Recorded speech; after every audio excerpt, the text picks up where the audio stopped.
É um flagelo grande porque você avilta toda a convivência familiar entre os Yanomami, a cultura Yanomami, e você acaba subvertendo os princípios da comunidade com valores monetários, dinheiro, ouro, e através do vício, o vício da bebida. Então, é um flagelo que é conhecido, como você diz, é muito triste a gente perceber a que ponto chegamos, né? Como é que a gente permitiu que isso acontecesse. E ainda no final de semana, tivemos uma manifestação do ex-presidente Bolsonaro.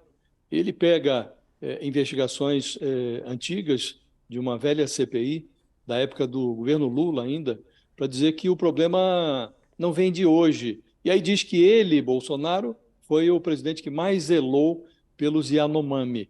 O Bolsonaro confunde amnésia com consciência limpa. Ele é um dos principais responsáveis pelo agravamento este flagelo da presença de garimpeiros que atuam em parceria com criminosos do tráfico de drogas, a presença desses personagens ali na área Yanomami.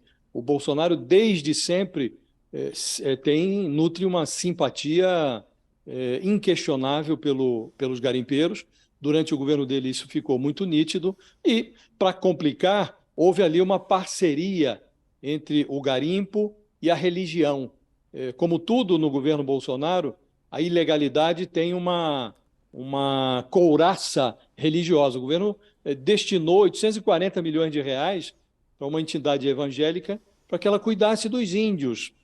E o objetivo era atrair os índios para a religião branca, porque um dos desejos do Bolsonaro é o de aculturar os índios, de transformá-los em brancos, de atraí-los para uma civilização que não é a deles. Então, é um flagelo, como você disse, Fabiola, é antigo, mas foi muito agravado durante o governo Bolsonaro, e não nos cabe agora, senão, zelar para que isso seja punido, para que esse crime, esse genocídio, seja punido. Ou a gente pune, ou a punição virá de fora, o que será mais constrangedor.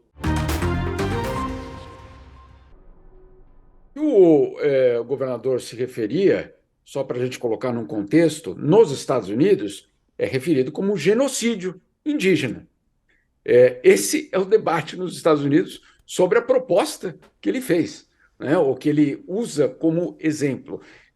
Para vocês terem uma ideia, existem dezenas de estudos nos Estados Unidos mostrando justamente como essa transformação, essa assimilação foi, de fato, um genocídio, porque você não acaba com a vida da pessoa, você acaba com a existência daquele povo. Aquele povo deixa de existir como uma identidade, como um fator de pertencer a um grupo étnico X ou Y.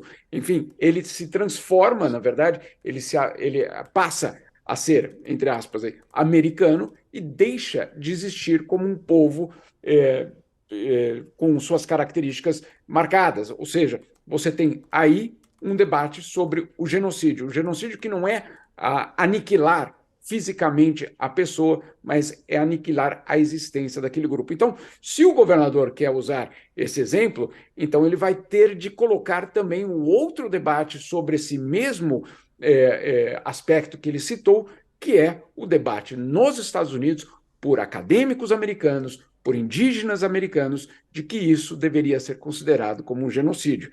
Aí ele carimba justamente todas as acusações que são feitas ao bolsonarismo e aos seus cúmplices. Esse encontro é importantíssimo, né? Essa reunião entre o Lula e o Olaf Scholz, ela aprofunda uma guinada promovida na política externa brasileira desde a derrota do Bolsonaro. O que está ocorrendo em Brasília, nessa segunda-feira, é um encontro da fome com a vontade de comer. A Alemanha, que é a maior economia da Europa, tem fome de novas fontes de energia e de matérias-primas. Mas não confiava no Bolsonaro nem para lavar os pratos, né? Agora, sob Lula, o Brasil reintroduz no seu cardápio as generosas doações ambientais dos alemães e não vê a hora de tirar do freezer o acordo do Mercosul com a União Europeia. A boa vontade com o Brasil foi traduzida em cifras aí nessa entrevista que a ministra alemã da Cooperação Econômica, do Desenvolvimento, deu à Folha. Ela diz que a Alemanha quer doar ao Brasil R$ 1 bilhão nos primeiros 100 dias do governo Lula, além de reabastecer o Fundo Amazônia, do qual, aliás, a Alemanha é a segunda maior doadora. Essa verba iria para iniciativas sociais, uma prioridade do governo Lula, e uma parte pode, inclusive, beneficiar a comunidade Yanomami. A generosidade alemã ela é aguçada pela necessidade. A Alemanha é dependente do gás e dos minérios da Rússia e ela se viu forçada a buscar novos parceiros desde que a Rússia invadiu a Ucrânia em fevereiro do ano passado. O Bolsonaro, que era um pária orgulhoso, ele desperdiçou a oportunidade que o Lula agora aproveita.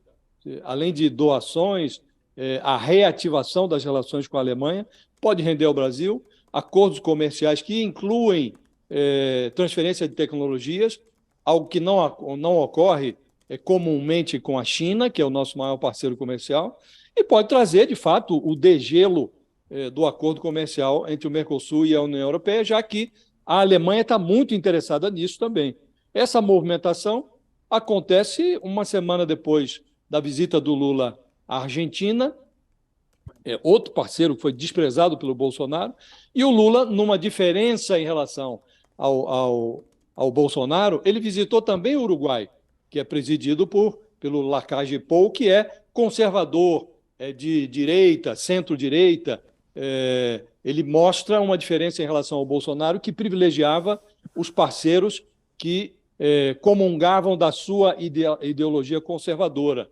O Lula recoloca a diplomacia no seu trilho. Então, nesses primeiros dias de governo, Fabílio, eu diria a você que o Lula refez em um mês o que o Bolsonaro havia desfeito em 4 anos. Essa movimentação, a visita à Argentina, Uruguai, agora a recepção aqui ao líder da Alemanha, já há programado para o dia 10 de fevereiro uma visita do Lula à Casa Branca, vai estar com o Joe Biden, depois ele vai em março à China. Então houve uma guinada mesmo na política externa brasileira. Como disse, o Lula refez em um mês o que o Bolsonaro tinha desfeito em 4 anos. Qual?